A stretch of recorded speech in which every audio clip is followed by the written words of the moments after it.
prinsesje, hoorde ze toen een kwakerige stem zeggen. Ze keek naar de rand van de put en zag een grote groene kikker zitten. Waarom heb jij zo'n verdriet? Vroeg de kikker. Oh, lieve kikker, mijn gouden bal is in het water gevallen.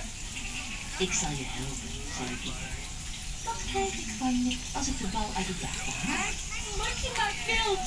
Snikte prinses Isabel. Goed, zei de kikker. Ik wil je vriendje zijn, met jou op tafel eten en bij jou in bed slapen. De prinses vond dat goed en dus sprong de kikker in de put en haalde de gouden bal naar boven. Isabel was dolblij en rende terug naar de paleis. Al snel vergat ze de kikker.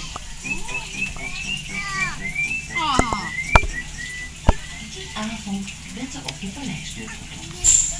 De prinses stond op van tafel en liep naar de deur. Daar stond de kikker. Met een klap smeet ze de deur niet dicht. Wat is er met jou? zei hij toen. Je ziet helemaal niet. Prinses Isabel